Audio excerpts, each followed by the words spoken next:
So welcome and thank you, members of the Duke University School of Nursing community, including our students, our staff, faculty, alumni, and friends, as well as our colleagues from across campus and the field of healthcare for joining us today. A special invite to our guest, Solomon Barraza's family, his mom and his partner. Thank you very much, guys, for being here with us today. I am Vincent Guilamo-Ramos. I'm the Dean of the Duke School of Nursing and the Vice Chancellor for Nursing Affairs at Duke University. And I am pleased to have us all together today for our first lecture of the academic year, the Dean's Lecture Series. The Dean's Lecture Series features speakers to connect our Doosan community, alumni, school partners, and friends with experts and educators on the role of nurses in addressing the social determinants of health, developing new models of nurse-led healthcare, growing and supporting a diverse and inclusive nursing workforce, and communicating the value and impact of nursing within the field of healthcare. I am quite excited for the upcoming speakers that we have visiting us in the coming months, including Dr. Margarita Alegria, who is a professor at Harvard Medical School, chief of the Disparities Research Unit. She'll be here on October 12th, and she'll be here in commemoration of Hispanic Heritage Month, and she'll be discussing Latino Hispanic behavioral mental health.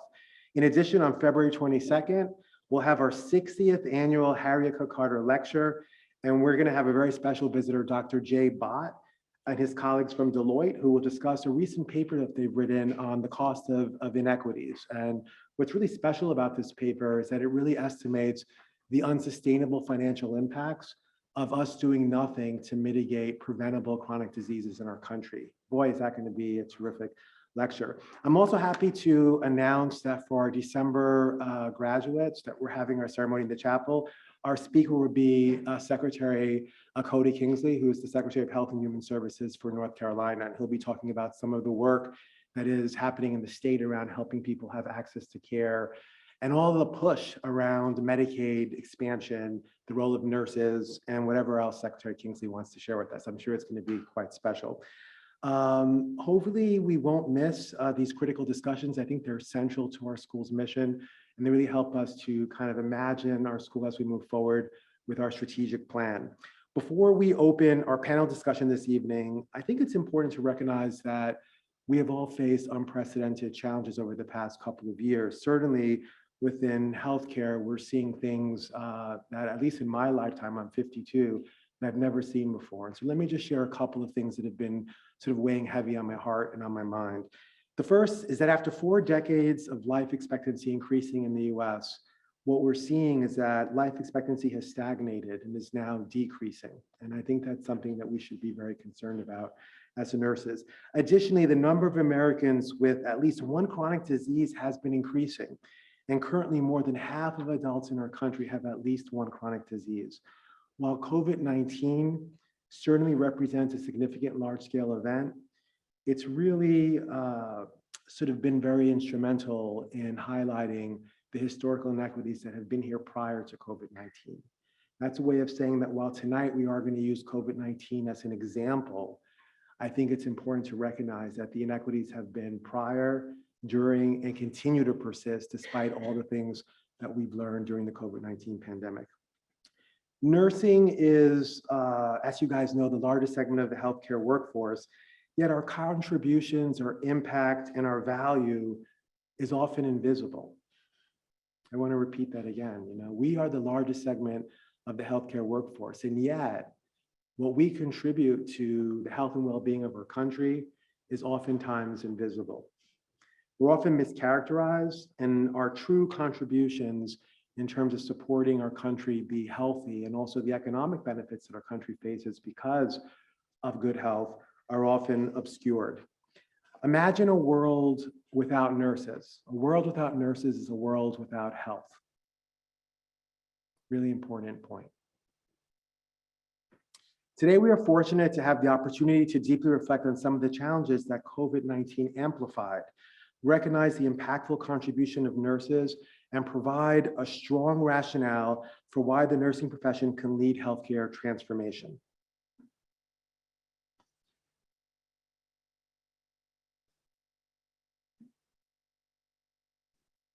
So that didn't work, guys. Let's try again.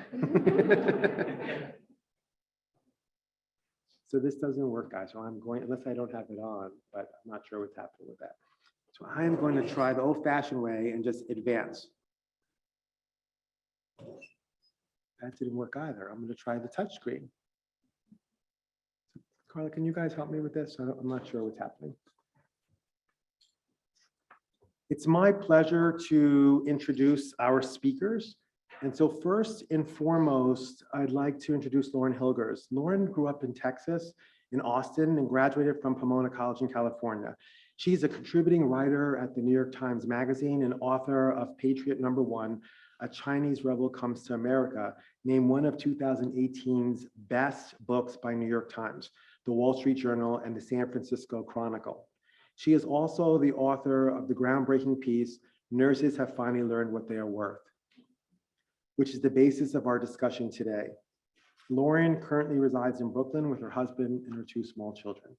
I want to just share, I'm sort of going off script a bit, but when I first saw that piece in the New York Times, it really captured a lot of my sentiment about what I was thinking were sort of some of the challenges that we were facing in nursing. And I quickly posted on Facebook that there was this terrific story in the New York Times Magazine. And somebody responded back saying, hey, I know Lauren Hilgers, and would you like to be in touch with her? And I said, absolutely. And I wrote to Lauren. I didn't think she was going to write me back, and she did. And I said, would you talk to me? Because I'm the dean of the School of Nursing, would love to talk with you about your story and why it matters to nurses around the country.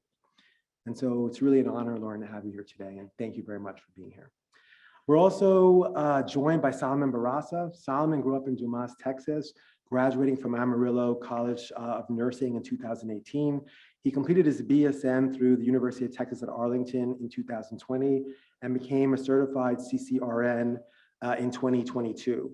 Barraza has worked as a charge nurse in the cardiac ICU of Northwest Texas Hospital in Amarillo for more than 3 years. Solomon worked on the front lines of the COVID-19 pandemic and is featured in Lauren's piece. And so welcome, Solomon, to our school.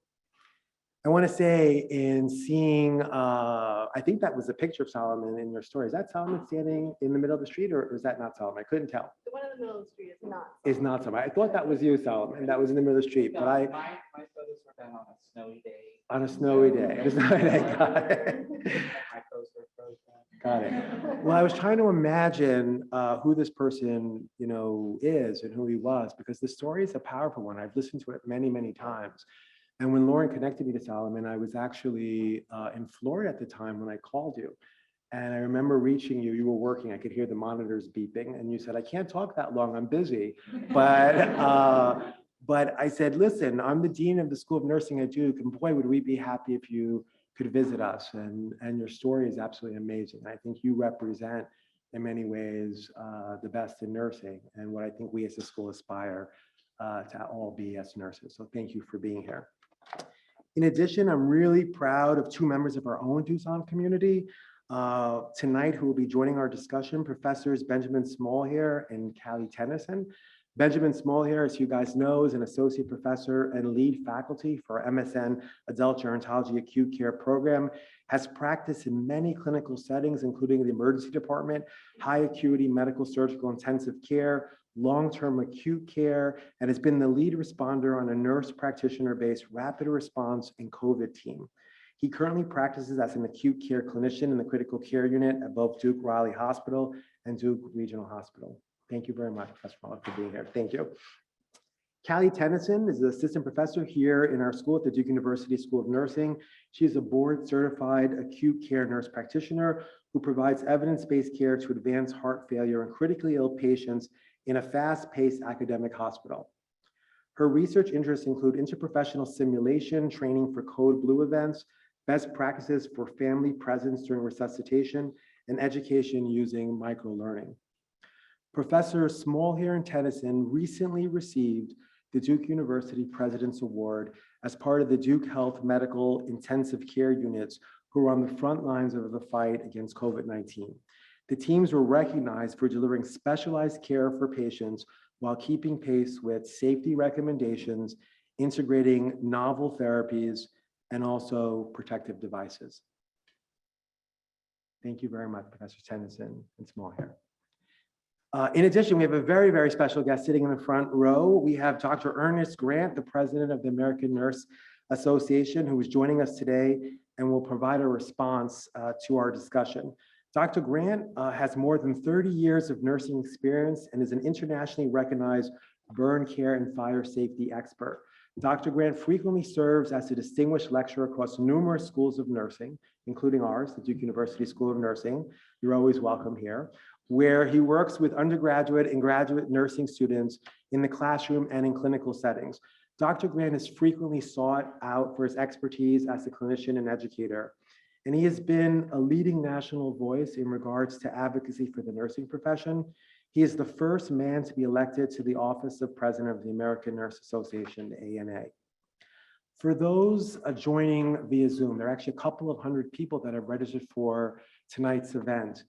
Please use the Q&A feature to submit your questions for a Q&A segment, which will occur at the end of our discussion. For those that are in the room, there will be an opportunity where we'll pass the microphone around. And I'm really proud to say that we're doing simultaneous translation in Spanish for people that only speak Spanish or they have the ability to be part of our community today. So welcome to our evening and welcome to this wonderful panel. Thank you very much for all being here.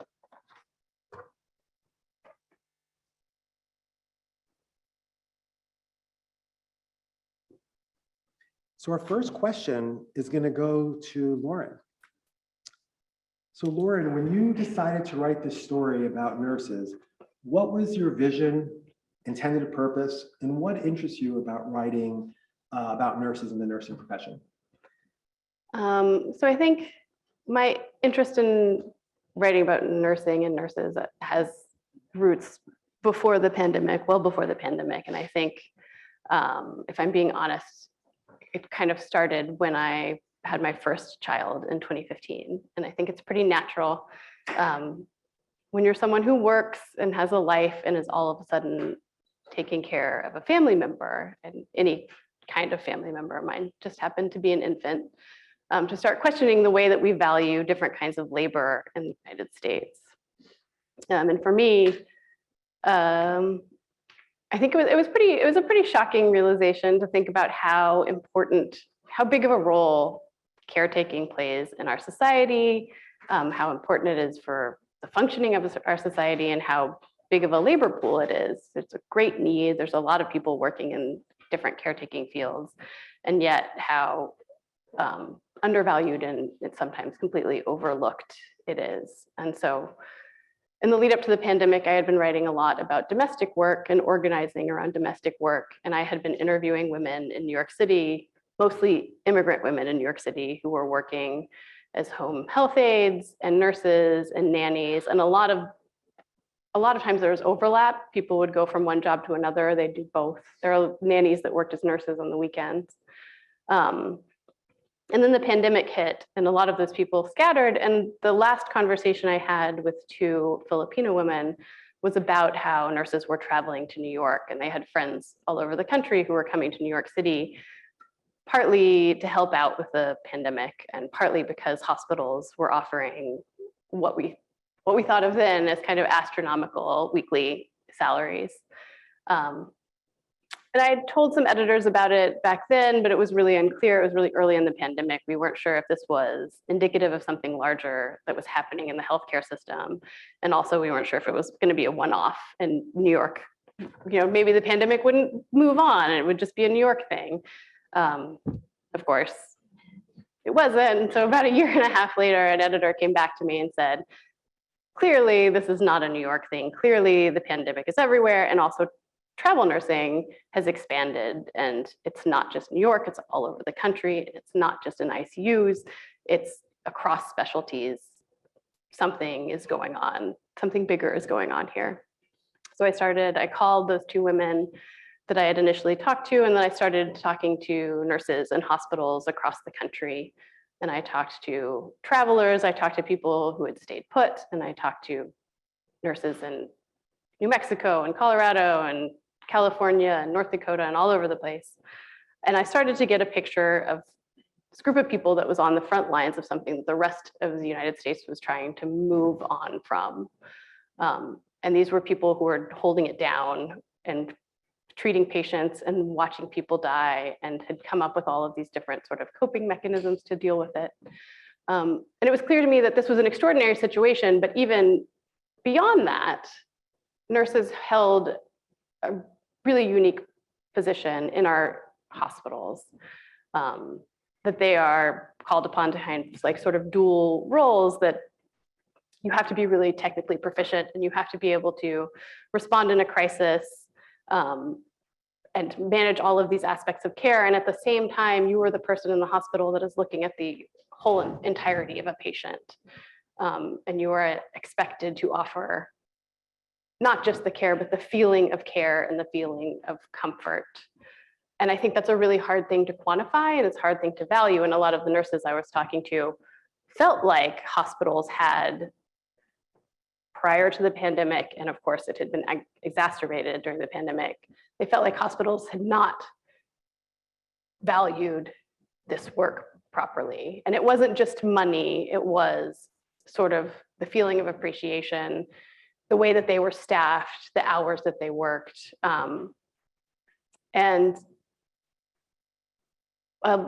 I think for a lot of people, traveling was kind of a escape valve, a pressure release, a way to say, well, there's so much being asked of me in this crisis, even more than was being asked of me before, that at least if I travel, I'm getting paid. I'm getting money that I feel is more commensurate with the job. And I also want to say that I interviewed a ton of nurses across the US, and a lot of people to deal with the trauma of doing this job during the pandemic were leaving it. A lot of people would say, well, when I drive off the parking lot, I try and leave that behind. A lot of people could not remember their days, and I think it as a coping mechanism. And then I talked to Solomon, and Solomon was this amazing person. He's sort of come to represent to me sort of this perfect kind of meeting of the technical and the empathy and the care. He remembers, like Solomon can recall entire days from 2020, and he remembers people's faces, and he remembers like holding people's hands as they were being intubated. Solomon, he remembers people's family members. He remembers like the greeting card they gave someone when they left. Like Solomon carries all of that with him, and I think it's, it's to some degree a burden, but also it makes you are able to continue to care for each person that comes in. And Solomon was the reason I chose to visit Amarillo. And it was clear that he was playing that role for other nurses on his floor as well. People were really, because Solomon has this capacity, he's very competent and also has this capacity to look after people and to care for people. He was someone that people in crisis continued to come to. And it's really pretty magical thing, I think. It's also intangible, but it's kind of the magic of, I think, what nursing is and should be. So there was that side of it. And also it was clear that even outside of the pandemic, talking to a lot of sort of nurses and experts and chief nursing officers, and particularly people in rural areas, that nursing is a profession that is changing. Before the pandemic, without the pressures of the pandemic, it would be changing anyway. There are a lot of jobs that are opening up outside of the hospital setting and outside of the bedside. A lot of the ways that we pay for healthcare and support health are unsustainable, and nurses have a big role to play in that. And hospitals are finding themselves in a position where they have to attract and retain nurses in a way that they weren't called upon to do so before.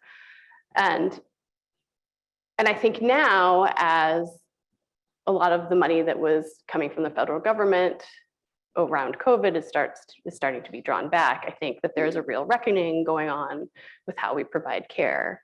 And there are a lot of conversations going on with,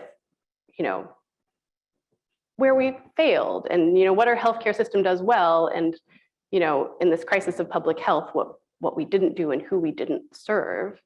And I think because nurses have this closeness to the patients that they serve, a closeness that is really unique, that it is important that they have a seat at the table and a voice in the discussions going forward about who we care for, how we provide care, and what we value.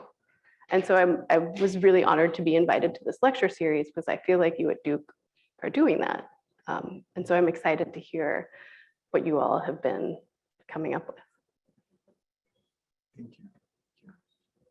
So one of the beautiful things about the story is that not only is it in print and there's a QR code to access the story for those that have not read it, but there's actually an audio segment. And so for this evening, what we've done is we've taken pieces of the story that we'd like to play. And then I'm going to follow the first segment with a question for Solomon and for Callie and Benjamin. Bedside nursing has always been, as one hospital chief executive put it, a burnout profession. The work is hard. It is physical and emotional, and hospitals have built shortages into their business model, keeping their staffs lean and their labor costs down. When the pandemic hit, shortages only increased, pushing hospitals to the breaking point. Nationwide, the tally of nurses with both the skills and the willingness to endure the punishing routines of COVID nursing, the isolation rooms, the angry families, and the unceasing drumbeat of death, is dwindling. In a survey of critical care nurses last year, 66% of respondents said they were considering retirement. So this next question is for Solomon, Callie, and Benjamin. So while some people characterize nursing as a burnout profession, others find meaning and value in it. What motivates you and keeps you going? Why should other people consider a career in nursing? You want me to start? So in regards to kind of what motivates me, keeps me going, during my time being a baby nurse, that first year of being an ICU nurse and learning the ropes and actually getting my hands dirty and doing things and trying to get a grasp of what it all entails to be a nurse, I started realizing that there were some things that were missed. There was a certain something that's lacking in the way that nurses that I worked with, their mentality as far as what the job meant and what their purpose was to be there, or what pushes them to want to do this and come in every day. So whenever I first got approached to start charging, I originally got asked to charge a lot sooner, but I was like, I need to be a nurse at least a year, please. And so like on the year mark, they're like, are you ready? I'm like, okay, I guess. And so during that time, things started shifting and changing, and the pandemic just kind of threw everybody for a loop. And during that time when things were just happening so fast, patients were dying so fast, I started figuring out what my purpose was. I definitely had the ability to go travel and leave and make all the money and do all the things and set myself up, set out my future as the best way possible. But these people that I had built relationships with, students that I helped kind of grow in their role and decide, I want to work with you, I want to work here. My purpose turned into, I recognized it as doing whatever I was in my power to try to affect the lives of other people, and not just my patients, but also the nurses and the different, all of the different disciplines that I work with. I know almost everybody in that hospital. And I just, yeah, I wanted to be the person that was there, that anybody that came up to me knew they could come to me for something. They knew that I would give them something back. And sometimes it was just a hug. I'm a big hugger. So there are lots and lots of hugs, even with all the things on. But yeah, my purpose kind of turned into being something that was finally consistent when there was no consistency. Benjamin, Kelly? So I can't imagine what I would be if I wasn't a nurse. I mean, I love the caring component, the compassion component. As a nurse practitioner, I love the autonomy and that I can either guide a patient and their family towards healing, or sometimes that guiding is towards end of life. I can't imagine where I would be that I could be that impactful. And it truly is an honor to be able to be a member of the most trusted profession in the United States. You go anywhere and you tell somebody, well, I do this, I do that. Okay, I'm a nurse. Oh, followed by them showing you something on their body that they want you to diagnose. But you can meet a total stranger in the grocery store and they trust you enough to delve into their personal life, not knowing who you are. And to be able to say that I am a member of that community, of that discipline and that profession, that keeps you going day after day because you are an essential member of the healthcare system. I don't know that those two things are mutually exclusive, being a burnout career and not finding value and joy in what you do. You can do both, be burnt out and find value in what you do. I think a lot of nurses do continue working because that is their priority, is serving people. What keeps me excited about nursing is the variety of work that there is to do. And the Future of Nursing report described the nurse's role with the acronym PEARL. P for practice, education, advocacy, research, and innovative leadership. And being a clinical faculty member, I get to dabble in all of those things. And that keeps things exciting. And I think for people who are considering nursing or who are going to be coming into the nursing workforce, that's a very attractive thing in a career choice, is being able to change your direction, maybe find a different passion, work with a different patient group. It's definitely prevented burnt out for me. And that's what keeps me excited. So our next question is for Solomon. We're going to play an audio segment and then I'll ask the question. He could see the day play out. A cascade of emergencies, a cacophony of beeping alarms and running feet, disasters that ended with overwhelmed nurses and patients crashing alone. And so, for the first time, Barraza made the decision to call for safe harbor under a Texas law that can be invoked to protect nurses' licenses while working in conditions that are potentially unsafe for patients. Barraza grabbed a form from the nurses' station, and one by one, they all signed it. Almost immediately, the emergencies began. "You need to get over to 18, someone shouted. Barraza grabbed his mask and ran. He started hand-pumping air into the patient's lungs with a ventilation bag, while two other nurses hooked the bag up to oxygen. They stabilized that patient, and Barraza jogged down the hallways to check on the other 7. One person's blood pressure was dropping precipitously, and Barraza was preparing to go inside the room when he thought to check on another patient one door down. That patient's blood oxygen level had dropped into the 40s, far below the normal range of 95 to 100. "So what do I do?" Barraza said. "Who do I help first? There are multiple people's lives at stake at the same time. What if I pick wrong and someone dies?" So Solomon, at the time that the story was written, it was early in your nursing career. Can you tell us about your experiences in managing COVID complex care? What was your decision-making process in deciding how to triage patients? What advice would you give to early career nurses about working in complex care environments? So during the kind of beginning of everything that was happening, there was still like every single day it felt like there was a change. There was, now we're trying this, or that wasn't working, now we're trying this.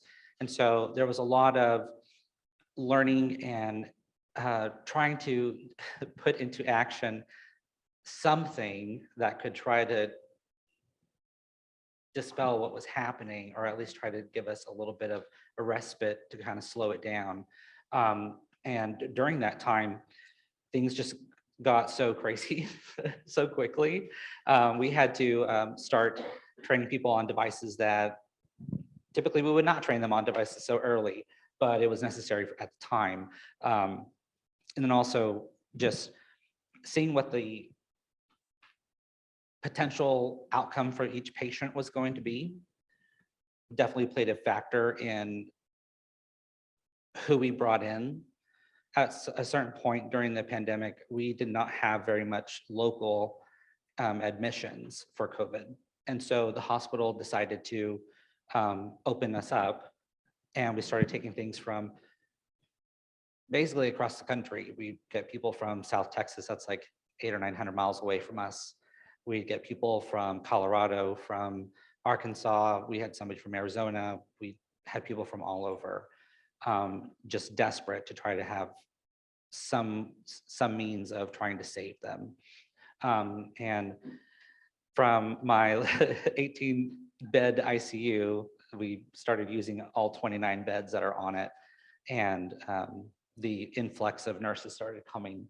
And so there was definitely like we for sure knew somebody was going to die every day. So there was constant communication between myself and the people that manage the transfers that come in and requests for transfers from the community. And so it started to become routine to ask, well, how old are they? What histories do they have? What is their oxygen demand right now? How urgent is this need? Are we gonna be able to even get to them in time, or get them here in time to actually make a difference? And so for a while, it just kind of weighed on me about that. And so that was in the beginning, I kind of left that there. But being who I am, I wasn't able to really leave that there. Because like one of the things that I'll never forget is I had a patient pass, and it was in 409. The room got cleaned really quick. We had a really fast turnover of beds because there was 20, 30, 40, 50 people waiting for a single bed. And so whenever I got on the phone with the transfer team, I asked them who they had on the list, how long had they been on the list. If you've been on there too long, sometimes it's a little too late for them. And so there was a patient that had just gotten intubated in a really small town about 2 hours from us in Canadian.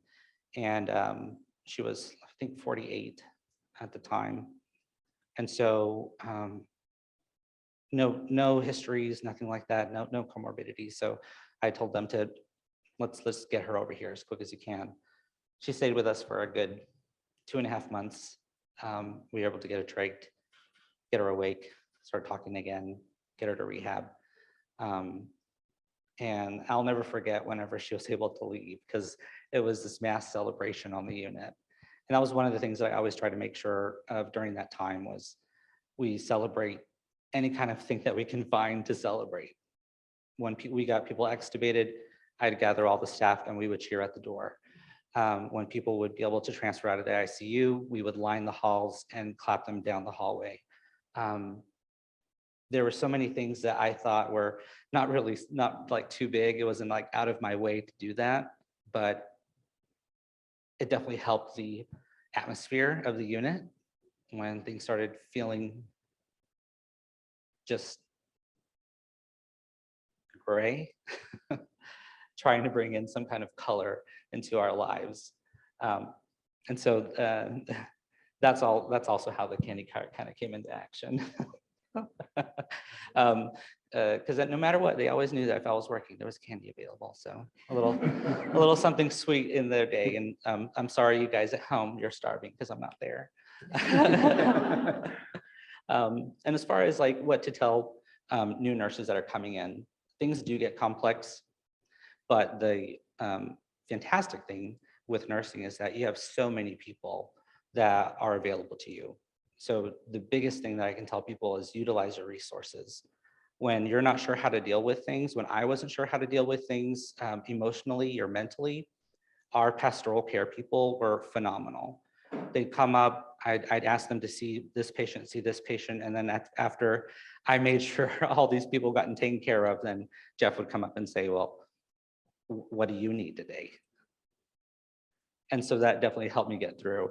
And then in complex stuff, you're gonna absolutely have people that are a little bit more mature as far as like their longitude of their nursing practice.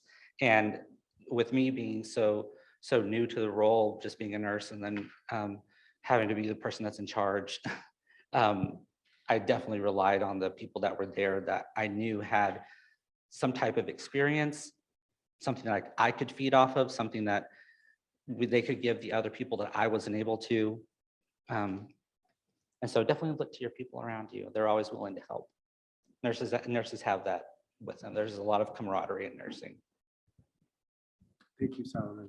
Very powerful response. So a similar question for Benjamin and Callie. So preparation for nursing practice in complex environments has never been more important. Benjamin and Callie, as professors, how can nursing schools better prepare and train students to be practice ready, particularly as it relates to contemporary and future challenges facing healthcare systems, healthcare delivery, and public health?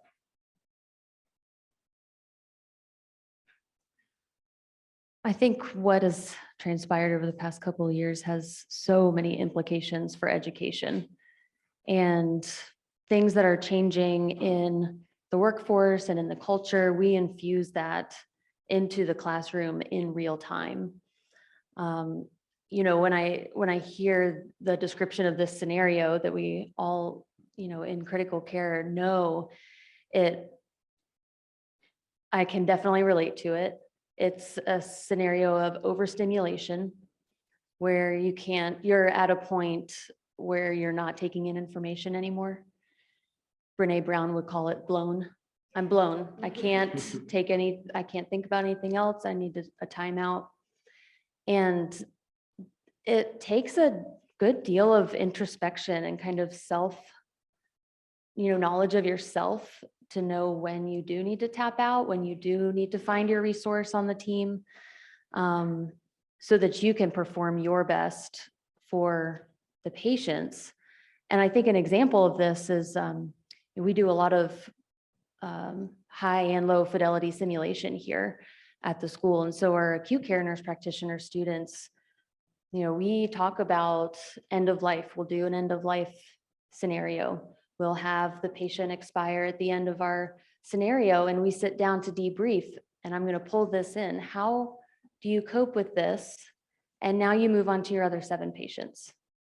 You have to go have a family conversation now, and you've just declared death on this patient. What are some things that you, as a nurse practitioner, can do to cope, to stay mentally well, to avoid being blown? And those are the kinds of things that we bring into simulation so that we can go ahead and start thinking about solutions for burnout, for all of these chronic problems, anxiety, depression that can come along with the job. And I think we've done a really good job of naming some of the problems in nursing over the past 2 years. And now is the time for solutions. Now is the time for translational science to actually make changes. And that definitely starts in the classroom and in our sim lab. What really resonates with me about readiness to practice is how the scope of practice of nurses has exponentially increased over the years. The bedside nurses nowadays are doing things and caring for patients beyond what they were doing 20 years ago when I started in nursing. I think it was 20 years ago. The advanced practice nurses, and that's the umbrella of advanced practice, our nurse anesthetists, our midwives, our CNSs, and our nurse practitioners are caring for people way beyond what we ever thought. And the way that we can have our graduates ready for practice is to train them to the top of their scope of practice, not to bare minimum, what is minimally acceptable for our nurses to enter practice, but we need them at that top. Solomon had mentioned earlier about you're never alone, and that's one of the things that Dr. Tennyson and I really capitalize on in our program here is collaboration. We reach out to our nurse anesthesia experts to train for advanced airway management, surgical airway. We collaborate with our evolutionary anthropology department to bring our students into the cadaver lab to talk about functional anatomy and pathophysiology, things that many schools don't do because, well, we just don't need to go that high. But yes, we do. We do need all of our nurse practitioners, all of our nurses, all of our nurse anesthetists to be at the top of their scope, because that is what readiness to practice is, to be able to go in and deal with the most complicated cases and not say, well, you'll get it in a few years. Oh, you'll develop this as you grow. Our healthcare system needs us now, and the only way to do it is to train them to the top of their scope. Thank you. Thank you. So we have another segment, and then I'm going to ask Lauren a question and open it up to other members of the panel. After 2 years, nurses have borne witness to hundreds of thousands of deaths. They have found themselves in the middle of a politicized illness and faced countless angry, grieving family members. Many now are moving on. They are looking for jobs outside the hospital. Others are simply uprooting themselves, leaving their homes and their families and continuing to do their jobs for a higher salary. Nurses have finally learned what they're worth. Nora Shaddix, one ICU nurse, told me, "I don't think they're going to go back to the way it was before. I don't think they're going to settle."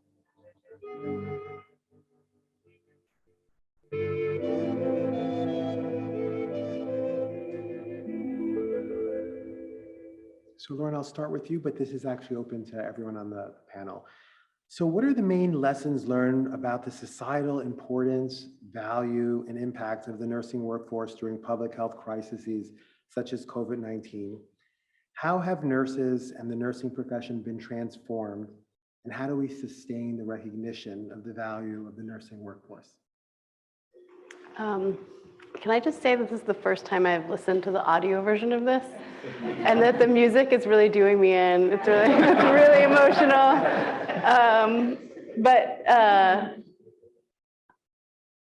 Yeah, I think, well, first of all, I think that the way that we value different kinds of labor in the United States, I think it's a real reflection of our values as a society as a whole. And I think one of the things that came out during the COVID pandemic is that nurses have, when we're talking about essential labor, when we're talking about what our healthcare system does, and when we're talking about public health and how trusted nurses are, I think that really came out during the pandemic. These were like nurses like Solomon were like the very edge of the front line. You're dealing with all of the disinformation, all of the family tension, all of this. And I think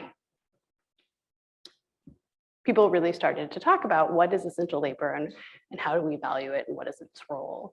And I think that's something that we need to hold on to. I think that as sort of the crisis has receded, people are starting to forget those lessons. And I think that nurses, in the nurses' voices, people talking about their experiences, writing about their experiences, I think those are going to be very important going forward to continue this conversation. And I think, how is the role of nursing changing? I think it's hard to say in a lot of ways. I think the value of nurses, because of travel nursing and because there is now this shortage that is greater than anyone. And people are really grappling with how to staff, what that means. I think some people are coming up with solutions that are like, we'll just supplement with other roles that will support the nurses. I've heard there's a lot of talk about, adding technology. But I think the conversation actually needs to be deeper than that. And I think it will be interesting to see what happens over the next couple of years, because nurses are these frontline workers, are the people that know their patients best. As we reimagine what healthcare looks like in the United States, I think the role of nurses will continue to be important and prominent and diversified. I think nurses will continue to do more things that they never expected to do before. And hopefully they will be given, they will be able to do those things. They will be allowed to do those things. Nurses will be able to take on those responsibilities that maybe they have not been able to in the past.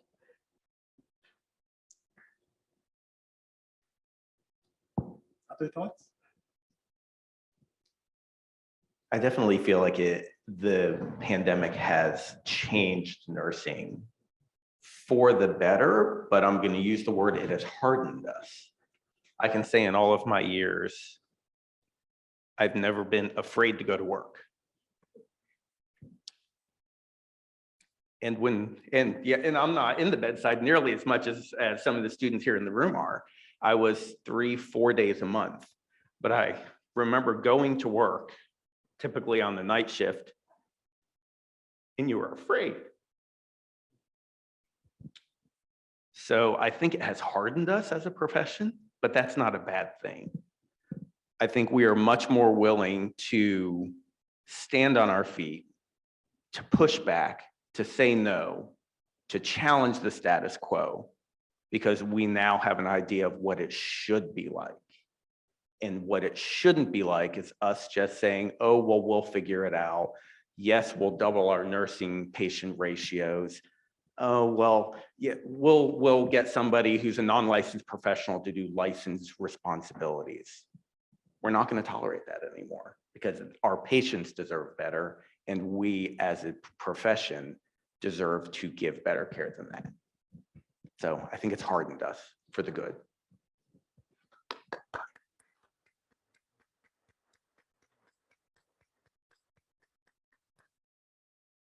I don't know if I would call it an identity crisis, but it's definitely solidified my identity as a nurse. I remember hearing, or I think actually it was New York Times, there was an article about having chaplains and nurses kind of telecall in at the end of life to give patients their last rites. And they presented it as, this is an amazing, innovative thing. And I thought, well, that's great that we're talking about it and getting recognition. I've been doing that for 15 years. Wow, that is really cool. And that made me say, wow, look at nursing, look at what they're doing. And so while it is a little disappointing that appreciation and kind of recognition is coming out now, I think for a lot of people, validated that they're in the right place. And I also think that In light of the grim staffing numbers, both city and rural hospitals have tried to focus on retention efforts, Should it be doing in some that? cases mirroring the benefit. Sorry, Callie. No, I don't it's know what okay. happened. It's okay. I was just going to suggest that, the interprofessional nature of our job, especially in complex areas like the hospital, one solution is to really support that identity. Nurses, you are leaders of this team. Students, you're leaders. Nurse practitioners that are already in practice, you're leaders of this team, and build that identity while you're in training so that when you get into practice, you see yourself, you identify as the leader on that team. And so again, it's really exciting to be a part of that training at the building, at the building blocks. we have a couple more questions. I'm actually going to, in the interest of time, I'm going to ask our panelists to kind of keep their responses succinct, so we have enough time to hear from our ANA president and also for Q&A. And so, Lauren, this is a question for you. There have been many negative portrayals of nurses in the media, and while people may argue that it's an accurate depiction of the profession, it can also be argued that it contributes to the idea of nursing as a burnout profession. How can we change the narrative of nursing in the media? So I think that's an interesting question. I think it's actually a bigger question than just the media. I think if you're talking about the narrative of nursing, I think you're talking about an entire cultural perception of what nursing is and what care work is. And I think the media often follows those perceptions. And I think that nurses themselves, I think the voices of nurses themselves are the most important tool that you have. There is, for example, there's a woman named Rose Morton in Texas, in Southern Texas, who's a nurse and a photographer. And she's done a lot of really wonderful photo essays about her profession. And I think you're talking about not just what I would write, but nurses that might be interested in writing an op-ed about their experiences, how nurses are portrayed in television and books. All of that is important. And if you think that the narrative in the media is not the correct one, if burnout is not the right story, if we're not getting what the essence of what it really means to be a nurse, if that's something much more, I think the voices of individual nurses is really important. And I also think there's another side of this that is policy and the way that we actually treat nurses and appreciate nurses. And I think organizing is also a really important tool. And as I think about the way that healthcare is changing and the way that people advocate for patients and patient outcomes, I think nurses actually have a really wonderful, I think the nature of nursing and how it is kind of a team sport makes organizing really possible.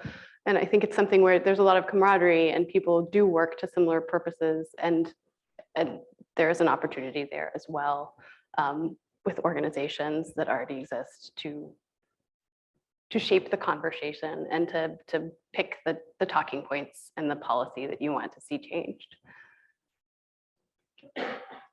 Our next question is going to be for Callie. And first, we're going to listen to an audio segment. And then, Callie, I have a question for you.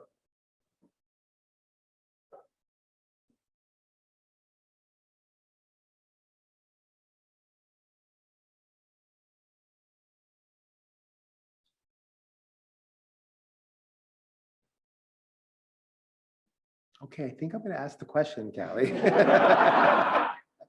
And so there are more opportunities than ever for nurses to practice in diverse settings. What does this mean for the future of nursing and the role of nurses at the bedside and beyond? How can we balance the important roles of nurses at the bedside and in other settings? Balance. That's a key word. I think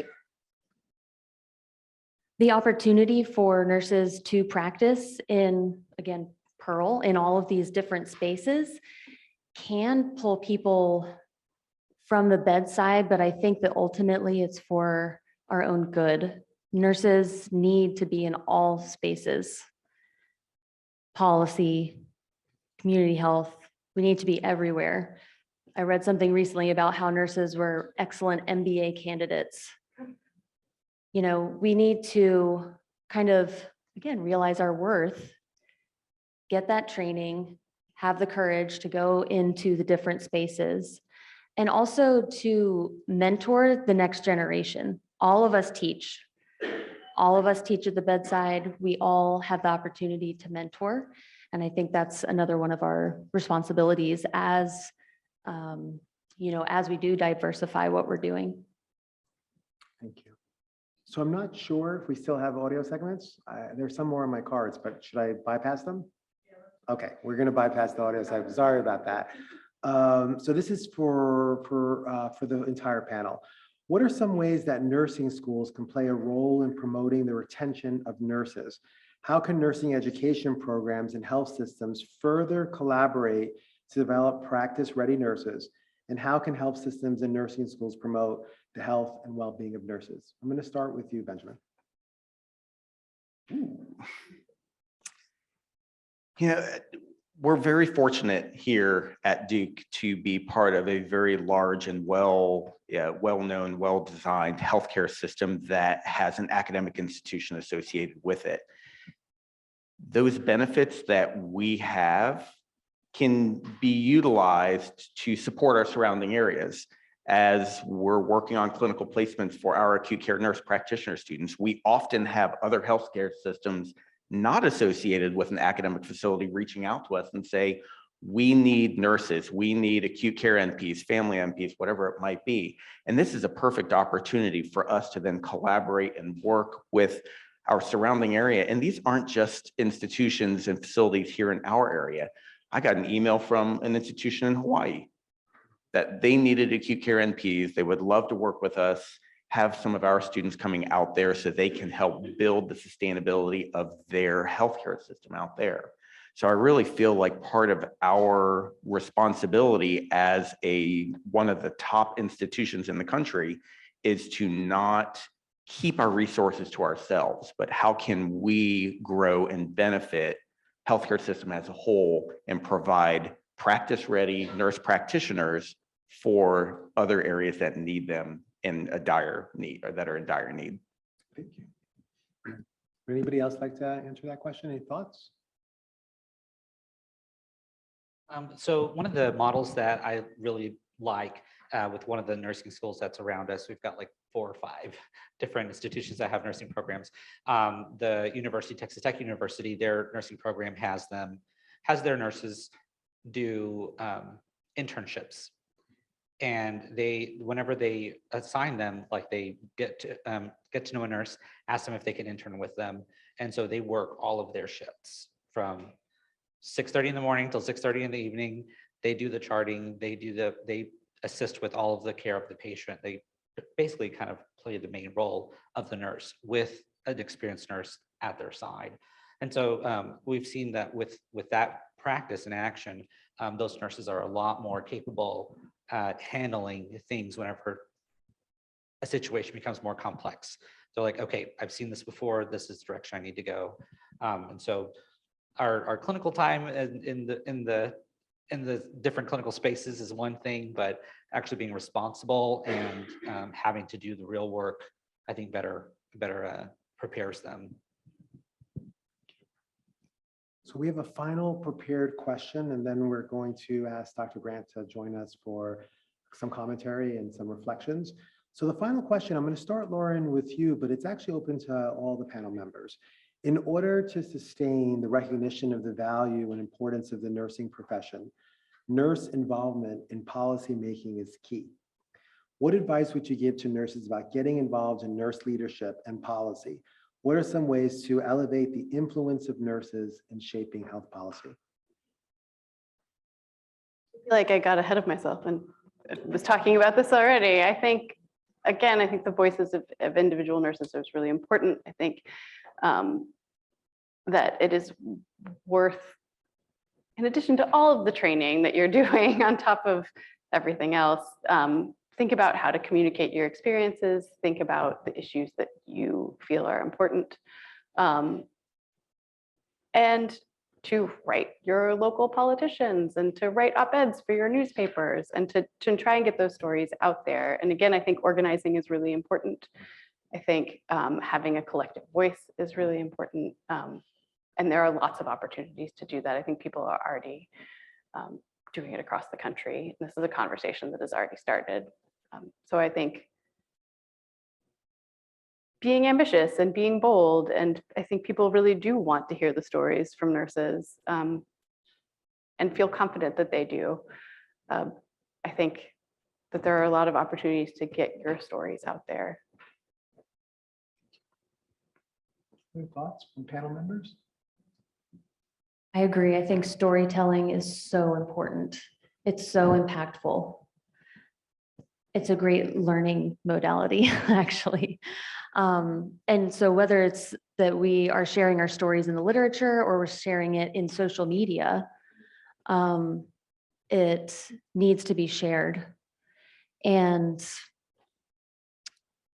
I think this opportunity, this kind of place, 2022, what I was saying is that I think we've defined our problems, we've named them, and now is the time for solutions, for action, for translational science, for our DNPs to come out and say, okay, let's not use resilience as this key term anymore. Let's actually implement something that improves resilience in the workplace.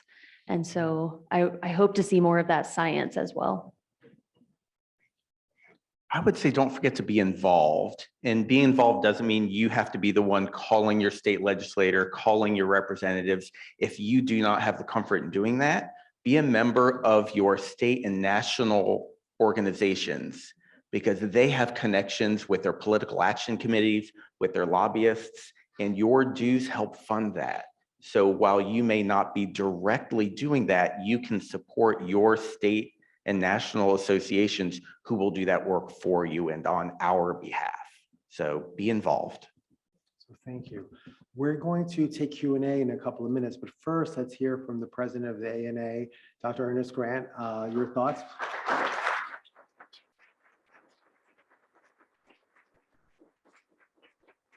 Thank you and good evening. I want to thank you, Dean Ramos, for inviting me to be part of this, this very important event. I want to also thank Lauren for your interest in shedding a light on nursing. We know that nurses have vastly been underrepresented in the media. And so I think even a recent study has been put out by George Washington University has proven that. So thank you for shedding the light on that, because the media is a very large and potential tool to explain who we are and what we do, and so people can have a better understanding of that. Also want to thank Solomon for sharing his story, and also Dr. Smallheer and Dr. Tennyson for sharing your experiences as well. Dean Ramos opened the presentation by stating that addressing the social determinants of health. And I think that's extremely important that we remember that. And he also asked the question, or made that the statement that a world without nurses is a world without health. And that statement could not be more true. We are the center of healthcare, and I've often have said that myself. But some other comments that I'd like to make. Earlier this year, the Gallup poll announced that nursing was again the most trusted profession, this time for the 20th year in a row, as was pointed out. And this is a hard-earned and well-deserved recognition and reputation that's been built upon for years by professional nurses doing what they do every day. And that is to interact with the lives of people, either as they come into this world or as they transition out of this world. We are there from the cradle to the grave. And over the last 3 years, we've shown how much they deserve that trust. Nurses were tested over and over and over again throughout the pandemic, but we rose to meet that immense challenge and the unprecedented global health crisis that was before us and still is with us. So I might add that it took enormous courage for nurses to be able to do that. And as we've discussed today, the pandemic has lifted the veil off a broad range of challenges that nurses face day in and day out in our efforts to provide expert and compassionate care to our patients and to our communities, yes, but also has helped to shape healthcare policy, to advocate for resources, and to serve our communities by making them safer and a healthier place for people to live. We need to redouble our efforts to address these challenges. Nurses need to be the ones who are driving those solutions, as was pointed out, in our profession, within health systems, and within the public policy making arena as well. One of my favorite sayings is that if you're not at the table, you're on the menu, and that is certainly true. So employers need to actively listen to what it is that nurses have to say. They need to also implement a system that allows nurses to be able to spend more time with the patients and not checking boxes in the electronic healthcare record, so that, you know, if it wasn't done, it wasn't there. And what I'm talking about, though, is the power that we have as nurses. We need to hone that. I want all of you to recognize that this power is a part of your personal growth and your career development as you progress along your journey. It begins with involvement, which leads to action, and that opens the door for leadership and also the impact that you're going to have. So we can overcome the skeptics and the loudmouths and the troublemakers, but because you are a nurse, people are going to look to you not only for care and compassion, but for the unvarnished truth. So I'll challenge you to begin looking for ways to be involved, as Dr. Smallheer has said, advocate for the profession, for the health, and for those that we care for. And before I leave you, I want to leave you with one final thought. We're called to take care of patients, to give them the care and to guide them back to health. But we also need to take care of ourselves and one another also. The emotional, mental, and well-being of our nursing colleagues has long been a key focus of the organization that I represent. But I can't stress enough that taking care of your own health and safety and the wellness is the very heart of your mission to deliver quality patient care. You know, the Dalai Lama has this saying that tragedy should be utilized as a source of strength. No matter what the source of difficulty, how painful the experience is, if we lose our hope, that's our real disaster. So for hope to triumph, we as nurses must be involved. That's my message to you. Each of you out there will find your own way to make your impact, and you will make a difference because you have chosen to be a nurse, or you are a nurse, and you have to answer, and you've answered the call. You've worked very hard, and I'm proud of you, and I'm proud to have the opportunity to represent the 4.3 million registered nurses in the United States. So thank you very much, Dean Ramos.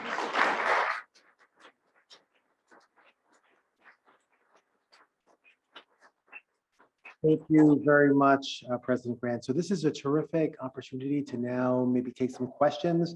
I'm going to monitor those that are online, and then also in the room, we're going to pass a microphone around, and feel free to ask any questions to any member of our panel.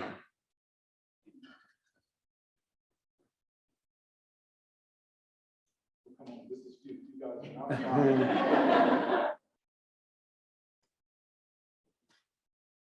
Maybe you are. Yes. Yes. Okay. So I have a question. Dr. Tennyson was talking about, thank you. So Dr. Tennyson was talking about how DNPs can, come out into the clinical world and affect change and influence policy. I've heard a lot about that, and that's so inspiring and exciting to me. As a MSN student who's about to graduate in December, that's definitely something on my mind. But when I go back home to Georgia, to a suburban area, a lot of feedback that I get from local providers and nurses is, what's the point of a DNP? You don't get paid more and nothing's going to change. So do you guys hear that? I know here at Duke and its academic institution, it may be different, but do you guys hear that as a barrier to progressing to the DNP and then using those skills to implement change? And how do you respond to that? How can I respond to that? And kind of be motivated to keep going and affect change in that way, or use those skills?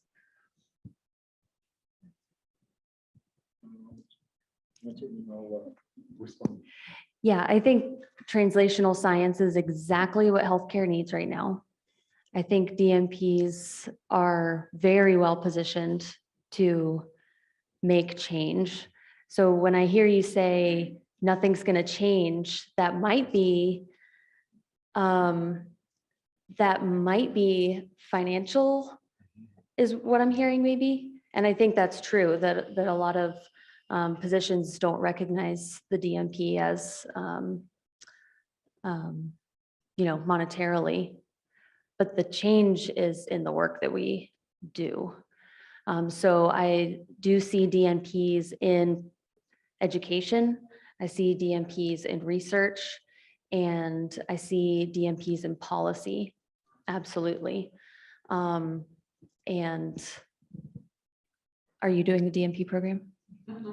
No, but she'll come back. Oh, okay, you're coming? She'll Okay. come back Good. Yeah.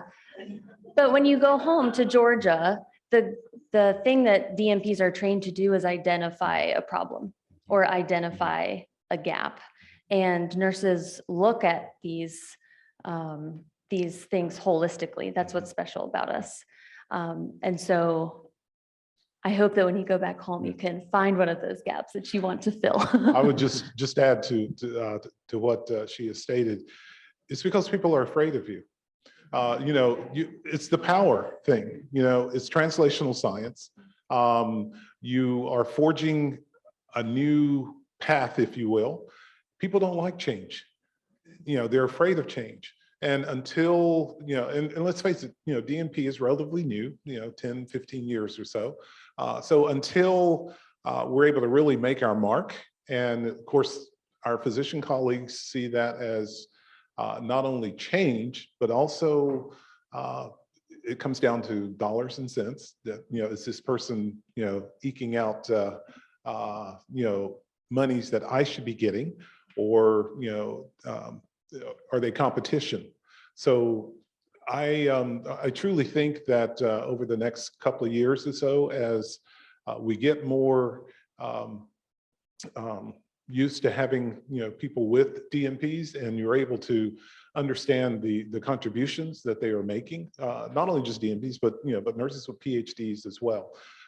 Any of the advanced practice nurses, when they begin to realize the contributions that we are making, it will be more accepted. And part of that too is driving policy. This is why, again, as Dr. Smallheer said, get out there and be active. You got to talk to your legislators and et cetera, those people who are going to be determining how we practice. Even at the federal level, when you think about CMS and et cetera, they need to understand who we are, what we do, and why we need to be reimbursed for what we bring to the table, instead of just blatantly listening to somebody else who who's afraid that hey, I got competition here, I need to squelch it.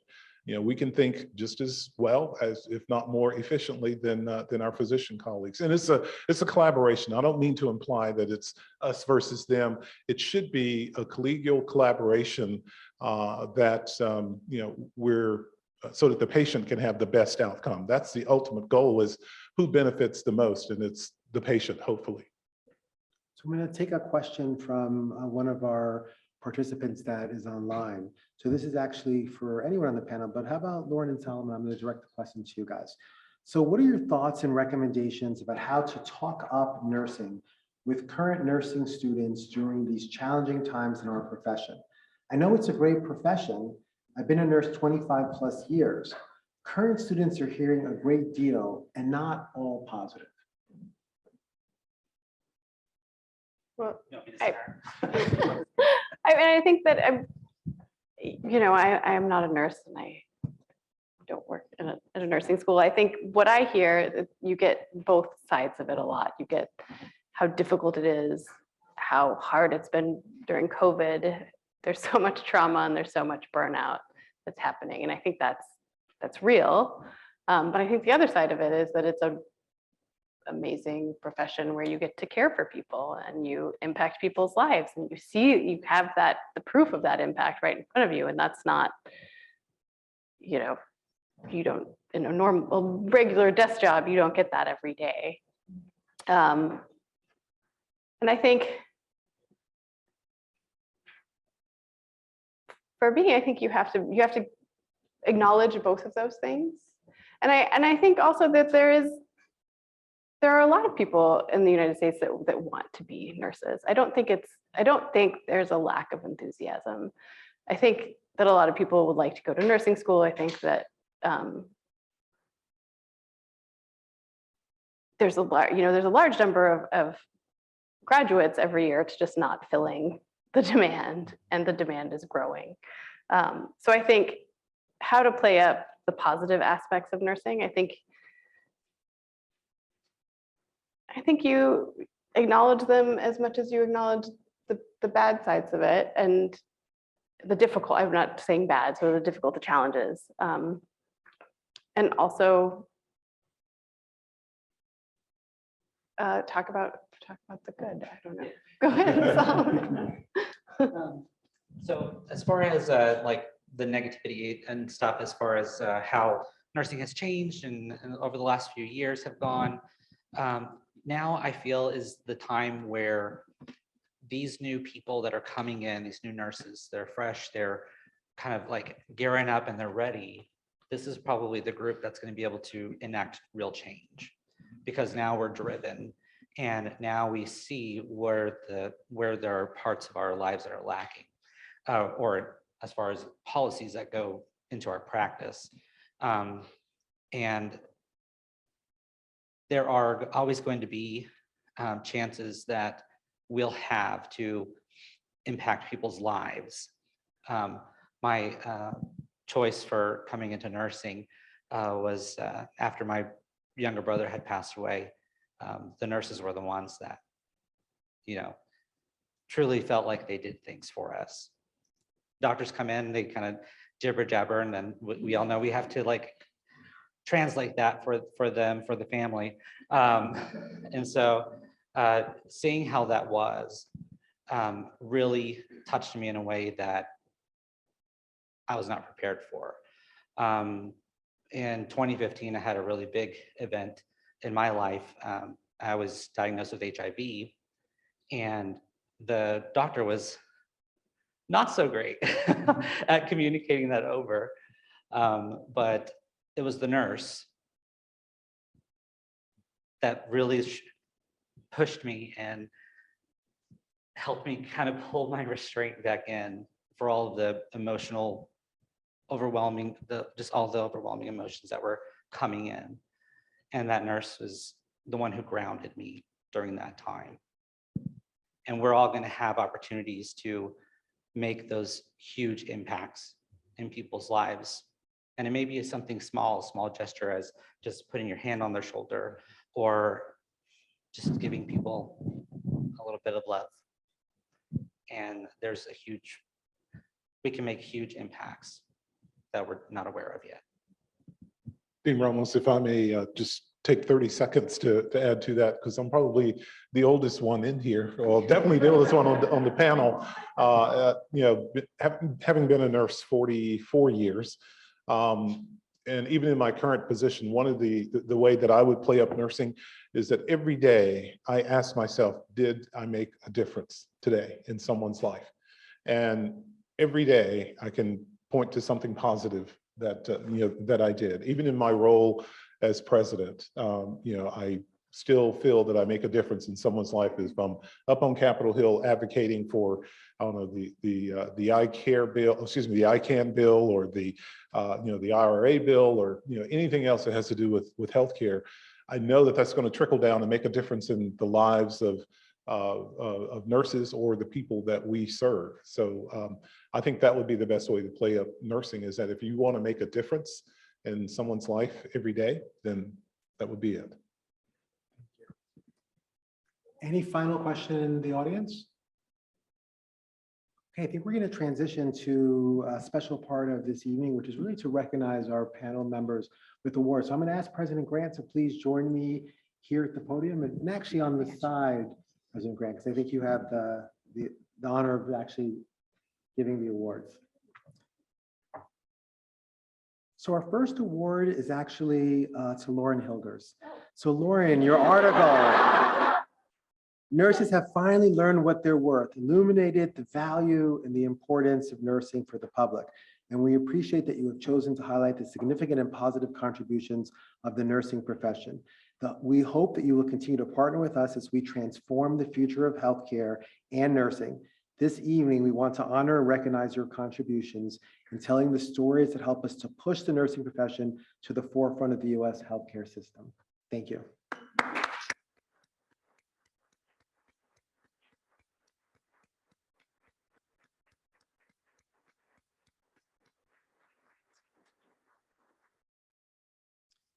Our second award is for Benjamin Smallheer, Professor Benjamin Smallheer.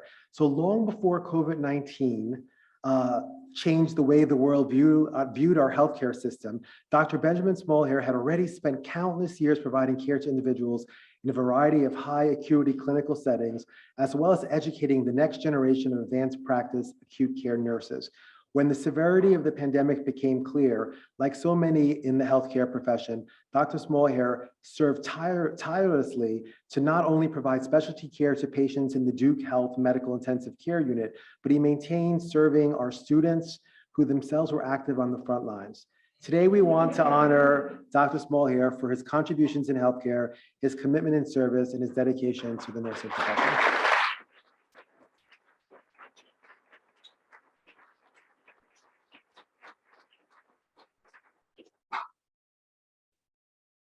The next award is for Solomon Barraza.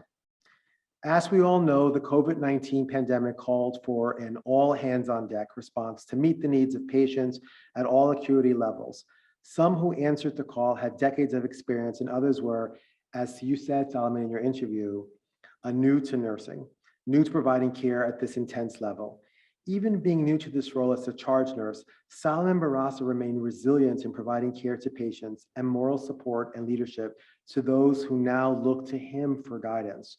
Today, we want to honor and recognize Solomon's commitment in service, as well as his dedication to his patients and the nursing profession.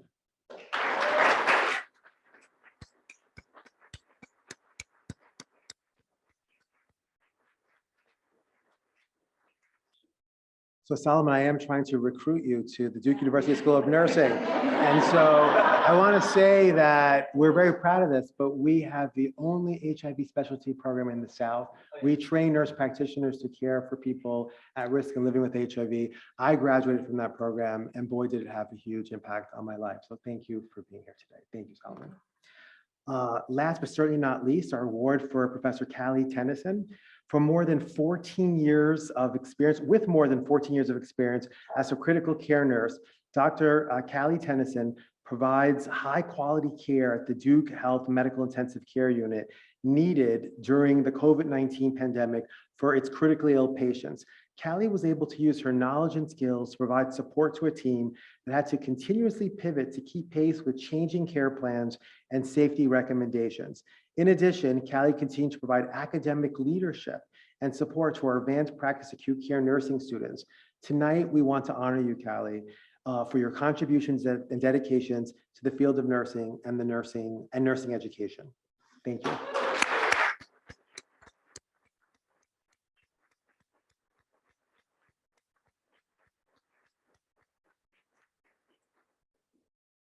I just want to say, as we're wrapping up, that I was struck a number of times when actually Benjamin and Solomon, when you guys in particular were speaking, I looked out into the audience here, the faces that are here, and I saw that people were connecting, that there were real hearts and minds that were touched, and that the stories resonated. So I just want to say to the Duke University School of Nursing faculty and students, thank you very much for all that you do.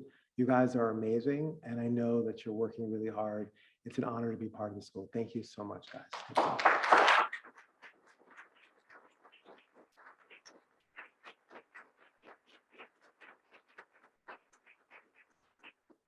To folks online, have a good night. Thank you very much for joining us, and we'll send the recording out. And be well, stay safe. Thank you.